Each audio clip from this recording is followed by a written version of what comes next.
തിരുവനന്തപുരം കോർപ്പറേഷനിൽ മേയർ ആര്യ രാജേന്ദ്രൻ തെരഞ്ഞെടുപ്പ് പ്രചാരണത്തിൽ സജീവമല്ലാത്തത് വിവാദമാക്കി പ്രതിപക്ഷ കക്ഷികൾ. മേയർ പ്രചാരണത്തിനിറങ്ങിയാൽ തോൽക്കുമെന്ന് CPM പേടിക്കുന്നുവെന്ന് BJP ആരോപിച്ചു. മേയർ ഇറങ്ങിയാൽ UDF വിജയം അനായാസമാകുമെന്ന് കെ മുരളീധരൻ ആരോപിച്ചു. അടിസ്ഥാനരഹിതമായ ആരോപണമെന്നായിരുന്നു CPMന്റെ മറുപടി. മേയർ ആര്യ രാജേന്ദ്രനെ CPM വീണ്ടും മത്സരിപ്പിക്കുമോ എന്നതായിരുന്നു ആദ്യഘട്ടത്തിലെ ആകാംക്ഷയെങ്കിൽ പ്രചാരണ രംഗത്തെ ആര്യയുടെ അസാന്നിധ്യമാണ് ഒടുവിലെ ചർച്ച. സംസ്ഥാനത്തെ മറ്റു കോർപ്പറേഷനുകളിൽ പ്രചാരണ രംഗത്ത് നിലവിലെ മേയർമാർ സജീവമാണ്. എന്നാൽ തിരുവനന്തപുരത്ത് മന്ത്രി V ശിവൻകുട്ടിയാണ് LDFന്റെ തെരഞ്ഞെടുപ്പ് പ്രചാരണ പ്രവർത്തനങ്ങൾക്ക് ചുക്കാൻ പിടിക്കുന്നത്. ആര്യ രാജേന്ദ്രൻ ആവട്ടെ പങ്കെടുത്തത് വിരലിലെണ്ണാവുന്ന പരിപാടികളിൽ മാത്രം. ഇതോടെയാണ് ആര്യ രാജേന്ദ്രനെ CPM മനഃപൂർവ്വം മാറ്റി നിർത്തിയതെന്ന ആരോപണവുമായി BJPയും കോൺഗ്രസും രംഗത്തെത്തിയത്.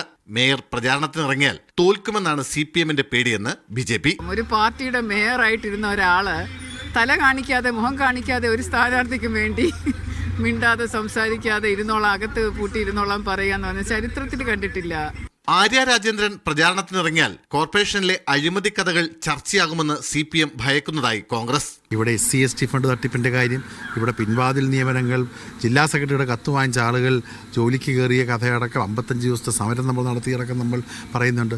ആമേഴഞ്ചാൻ തോടിലൊരു ചെറുപ്പക്കാരൻ മരണപ്പെട്ട ദുരവസ്ഥ ഇപ്പോഴും നിൽക്കുന്ന കാര്യം പറഞ്ഞിട്ടുണ്ട്. അപ്പോൾ ഭരണത്തെക്കുറിച്ചൊരു നല്ല കാര്യം പറയാൻ പാർട്ടിക്ക് പോലും കഴിയുന്നില്ല. മേയർ പ്രചാരണത്തിനിറങ്ങിയാൽ UDFന്റെ വിജയം കുറെ കൂടി അനായാസമാകുമായിരുന്നുവെന്ന് കെ മുരളീധരന്റെ പരിഹാസം. മേയർ സ്ഥാനാർത്ഥിയാക്കിയാൽ തന്നെ ഞങ്ങൾ ആഗ്രഹിച്ച അവർ സ്ഥാനാർത്ഥിയാവണമെന്നാണ്. കാരണം സ്ഥാനാർത്ഥിയായി ഞങ്ങൾക്ക് കുറെ കൂടി എളുപ്പമായിരുന്നു.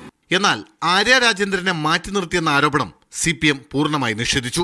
ആക്ഷേപങ്ങൾ ഉന്നയിക്കാൻ എല്ലാവർക്കും പറ്റുമെന്നുള്ളതാണ്. എല്ലാ സ്ഥലത്തും വലിയ ഭൂരിപക്ഷത്തിലാണല്ലോ LDF ജയിച്ചിരിക്കുന്നത്. പരസ്യപ്രചാരണത്തിന്റെ അവസാന ദിനം മേയർ ആര്യ രാജേന്ദ്രനെതിരെ ആരോപണം കടുപ്പിച്ച് വോട്ടുനേട്ടമുണ്ടാക്കാനാകുമോ എന്ന പ്രതീക്ഷയിലാണ് UDFും BJPയും.